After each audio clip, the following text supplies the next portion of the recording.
Gold trusted gold buyers తాకట్టులో ఉన్న బంగారాన్ని విడిపించి ఈ రోజు ఉన్న మార్కెట్ ధరకే కొనబడును. మరిన్ని వివరాలకు సంప్రదించండి 7710777720.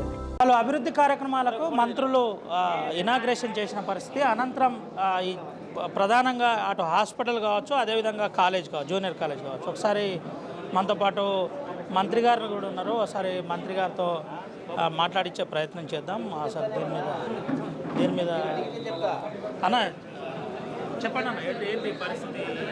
అభివృద్ధి కార్యక్రమాలకు శంకుస్థాపన చేసింది ఎట్లుంది? అభివృద్ధి అనేది నిరంతర ప్రక్రియ.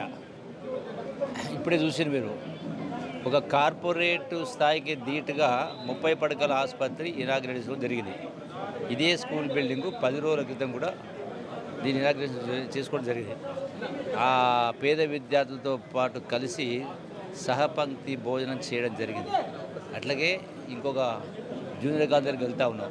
ఇవన్నీ కూడా ఈనాడు కాంగ్రెస్ ప్రభుత్వంలో సంక్షేమ అభివృద్ధి కార్యాలన్నీ కూడా ఒక్కొక్కటిగా అన్నీ కూడా ప్రజలకు అందించే కార్యక్రమం చేస్తూ ఉన్నాం.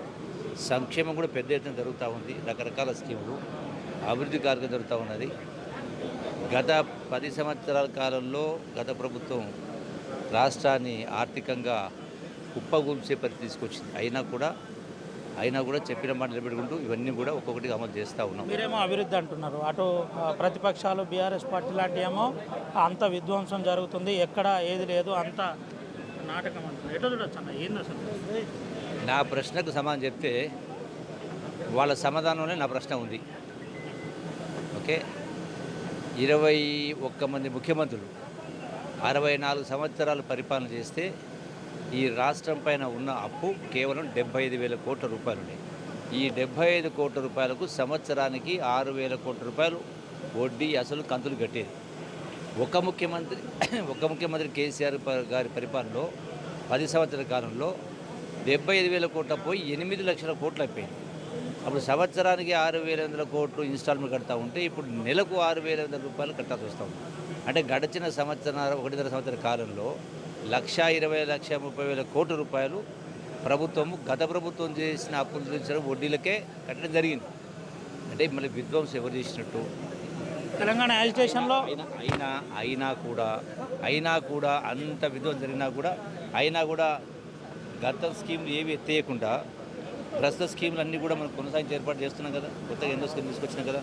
అది ఈరోజు సన్న బియ్యం కావచ్చు, అట్లాగే మద్దతు ధర సన్న వడ్లకు 500 బోనస్ కావచ్చు, 22. విషయం చెప్పండి, తెలంగాణ యాజిటేషన్లో మీది కూడా కీలక పాత్ర, మీరు జైల్లో ఉన్నారు, మేము కూడా ఆ ఉద్యమంలో కీలకంగా వివరించాం. ఒక విషయం చెప్పండి, నీళ్ళ అంశంలో అన్యాయం జరిగింది తెలంగాణకు, అసెంబ్లీలో చర్చకు రావాలని నిన్న హరీష్ రావు చెప్తున్నారు. ఒక ఉద్యమకారుడిగా, మంత్రిగా ఏం చెప్పబోతున్నారు? స్ట్రేట్గా గడచిన 10 సంవత్సరాల కాలంలో తెలంగాణ రాష్ట్రం వచ్చిన తర్వాత రాష్ట్ర విభజన చట్టంలో కూడా ఎన్ బ్లాక్ వాటర్ అలొకేషన్ అంటే 2 రాష్ట్రాలకు కలిపి 811 టీఎంసీ అనేది స్పష్టంగా రాష్ట్ర విభజన చట్టంలో పొందుపరిచింది. మరి అయినా కూడా వీళ్ళు 10 సంవత్సరాల కాలంలో తెలంగాణ రాష్ట్రానికి 299 టీఎంసీలు, 299 టీఎంసీలు, ఆంధ్ర ప్రాంతానికి 512 టీఎంసీలు ఇచ్చారు. ఎందుకు ఇచ్చిండ్రు 10 సంవత్సరాల్లో? ఎవడు ఏమన్నాడు? అంటే ఎవరు ఈ తాగునీటి విషయంలో ఎవరికి తాకట్టు పెట్టినట్టు? దీనికి సమాజం ఇప్పుడు అన్నం ఉడికిందా లేదా అని మొత్తం పట్టుకొని చూడాల్సిన అవసరం ఒక మెతుకుతో అర్థమైంది.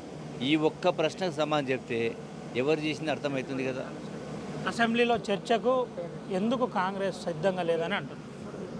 ఏమన్నా ఈ అంశంలో ముఖ్యమంత్రి అసెంబ్లీలో పలు సందర్భాల్లో ఈ అంశం పైన చర్చించడం జరిగింది.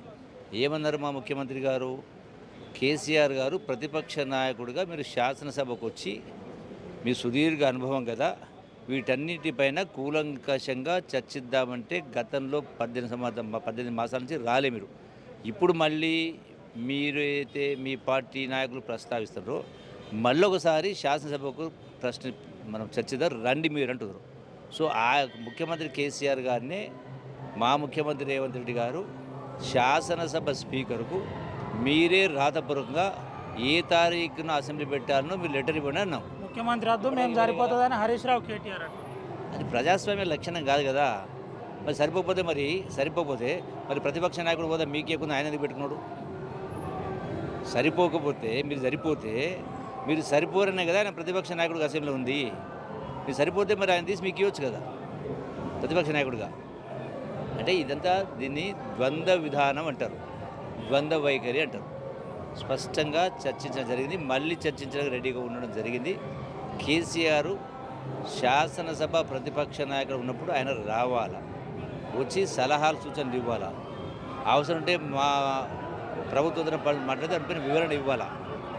జిల్లా ఇన్ఛార్జ్ మంత్రిగా ఉన్నారు, ఎట్లున్నదన్న ఆదిలాబాద్ జిల్లా ఇప్పటికే అన్ని సమస్యలు?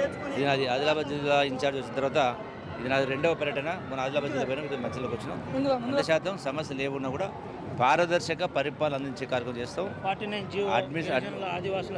49 జీవో కూడా అతి త్వరలోనే దానికి కూడా పరిష్కారం కనుగొనే కార్యక్రమం చేస్తూ ఉన్నాం. 100% ఆదివాసులను ఇబ్బంది పెట్టే సమస్య లేదు. ఇది పరిస్థితి.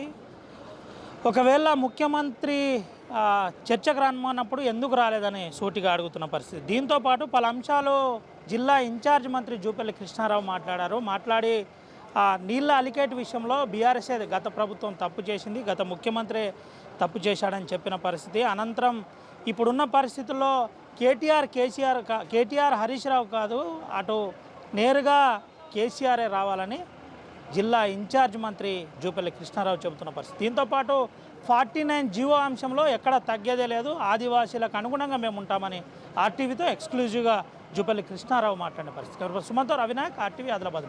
తెలుగులో ఫాస్టెస్ట్ న్యూస్ ఇప్పుడు కొత్త అవతారంలో 5 సెకండ్లోనే పూర్తి వార్తా సమాచారం మీ చేతిలో. సోషల్ మీడియా ట్రెండ్స్ మీ కళ్ళ ముందుకే live TV and voice search ఆప్షన్స్తో ఇప్పుడే డౌన్లోడ్ చేయండి. యాప్ లింక్ డిస్క్రిప్షన్లో ఉంది.